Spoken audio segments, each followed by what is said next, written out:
आगे प्रसंग है पनघट लीला। भगवान चिच्चौर बने, प्रणय लीला।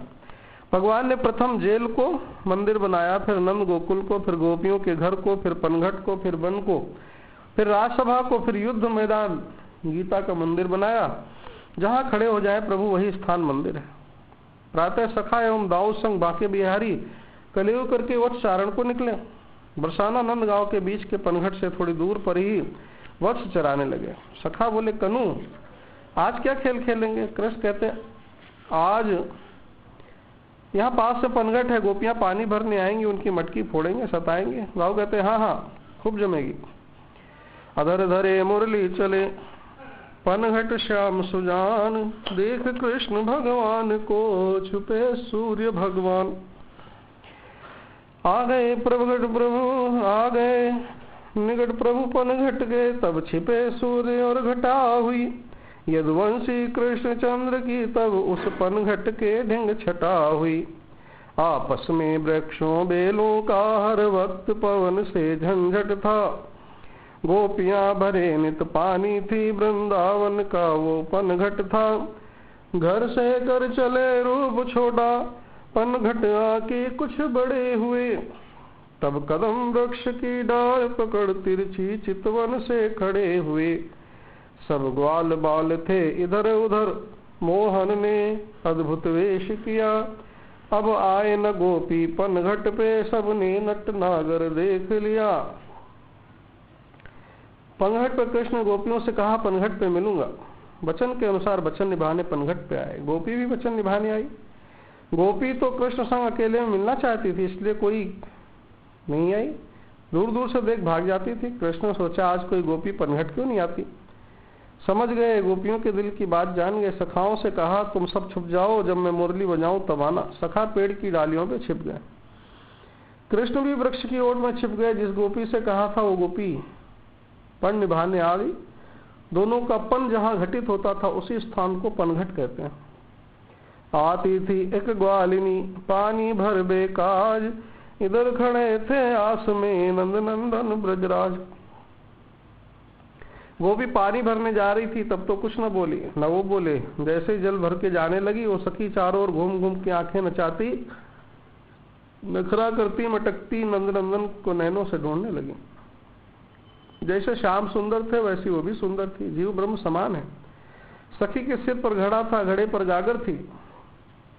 कन्हैया ने पीछे से आके गागर पर लकुट मारी और गागर फूट गई। गोपी के वस्त्र आभूषण भीग गए। कृष्ण सखाओं को आवाज दी, सब सखा आ गए। गोपी की दशा देख के हंसने लगे।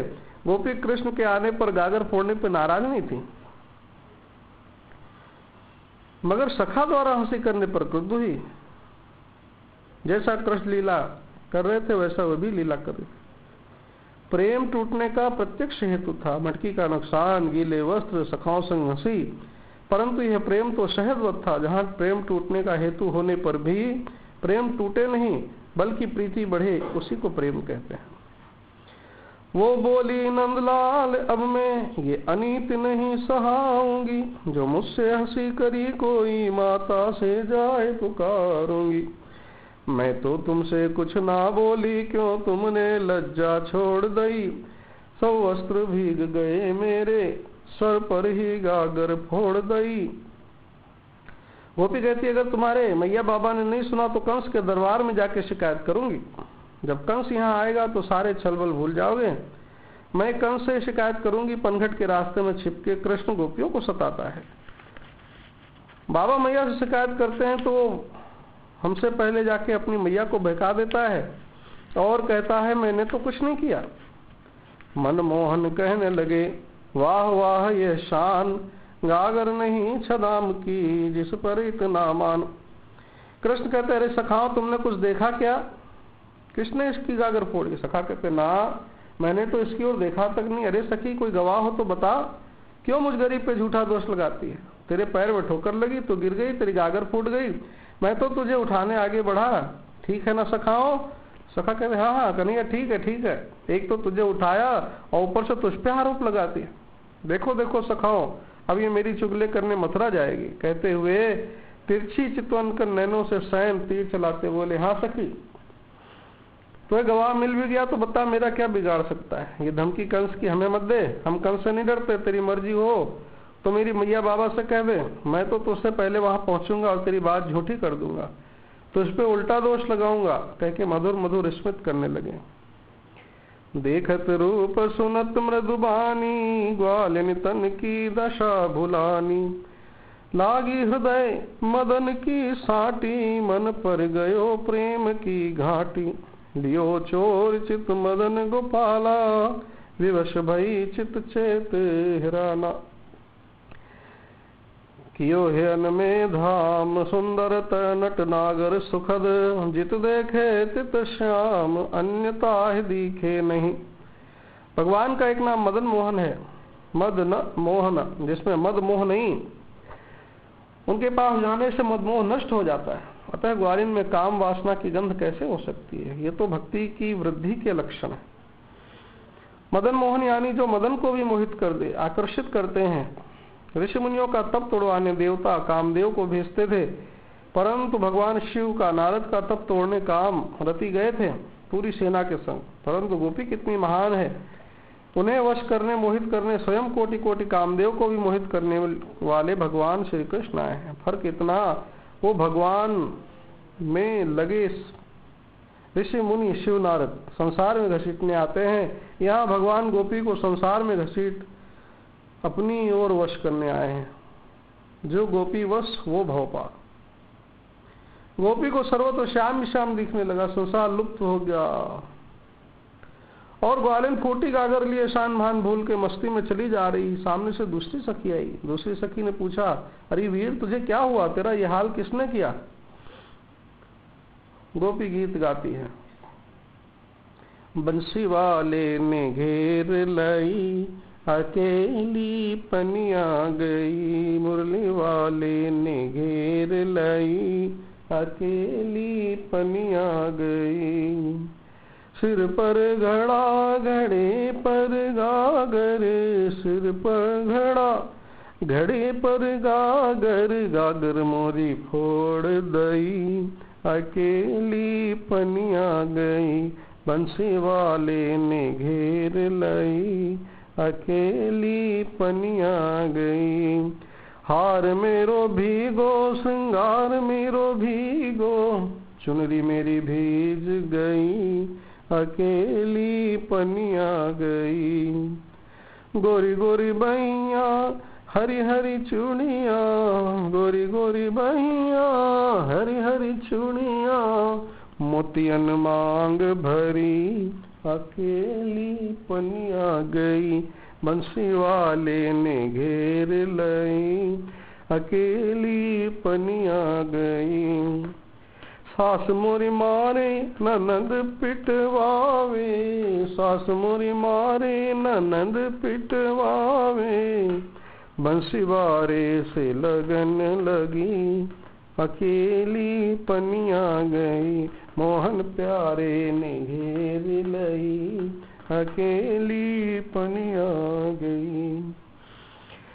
ग्वालिन की बात सुन दूसरी सखी भी कृष्ण दर्शन के लिए लुभानी, उसका भी मन आतुर हुआ। उस गोपी का हाथ पकड़ के घर तक छोड़ आई और पनघट आके गागर भरने लगी। जैसे ही गागर अपने सिर पर रखी, वैसे ही मोहन ने पीछे से गागर उतार ली, धरती पर रख दी। मगर इतनी देर में सखी ने क्या किया, कन्हैया का मुरली मुकुट पीताम्बर झट से खींच लिया और जैसे कुछ हुआ नहीं वैसे अपने घर की ओर चल दी। कन्हैया सखी के पीछे दौड़े, अरे सखी ओ सखी, अरे मेरा मुकुट मोर मुकुट पीताम्बर मुरली तो दे जा। तब ग्वालिन बोली, सुनो बात श्याम दे कान, जान अकेली तुम हमें करते हो हैरान। पहले ग्वालिन को तंग किया, तुम गवाह मांगते थे उससे, मुरली और मुकुट लिया किसने, मैं गवाह मांगती हूँ तुमसे। देखो लंगराई को छोड़ो, फिर गागर भर के ले आओ, ये काम करो पहले मुरली फिर मुकुट पीताम्बर ले जाओ।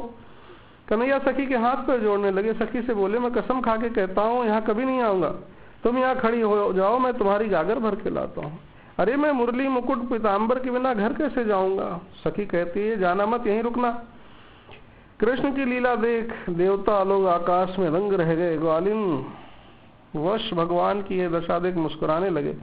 सखा भी पेड़ से श्याम की दशा देख रहे थे, सब घबराए, सबने अपनी अपनी धोती संभाली, बोले ये ग्वालिन बड़ी उस्ताद है, कन्हैया की ये दशा तो कर दी तो हमारी क्या करेगी, हमारे जाने से कनु लज्जित हो जाएगा। सब चुपचाप पेड़ पे बैठे रहे। कान्हा गागर भर के ले आए। गोपी कहती है बिरज रसिया तोहे जाने न दूंगी, ओ मन बसिया तोहे जाने न दूंगी।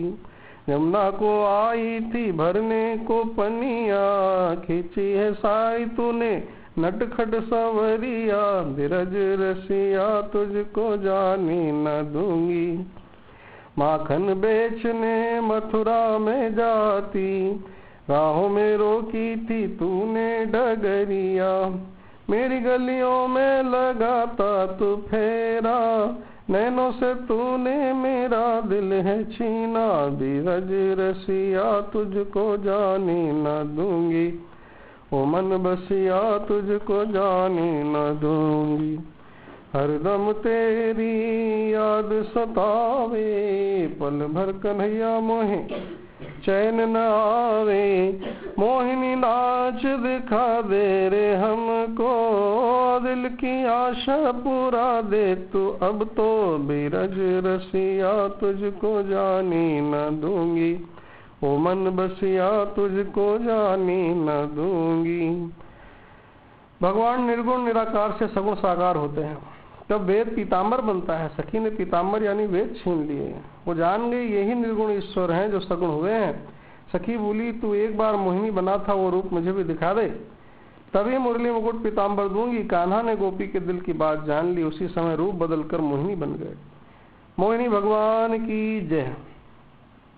ग्वालिनी उस रूप को देख के शान भान भूल गई, अपने आप मुरली मुकुट पीताम्बर हाथों से गिर गया। वो सखी भी पहले वाली गोपी की तरह मस्ती में डोलती नगरी लिए जाने लगी, बड़ी मुश्किल से घर पहुंची। सब सखियों में बात फैली। यहाँ सखा उस सखी के जाते पेड़ से नीचे उतरे, बोले मोहिनी भगवान की जय हो। अरे कनु तू तो बड़ा अच्छा लड़की बनता है, मुझसे शादी करेगा? सब ऐसा कहने लगे। कृष्ण दाऊ हंसने लगे। संध्या होते सब नंदगांव वापस हुए, मैया से लिपटे। पर सखाओं ने आज पनघट वाली बात मैया को नहीं बताई, वरना डांट पड़ती। दो दोहन कर भोजन किया और फिर शयन किया। बोल बाकी बिहारी लाल की जय।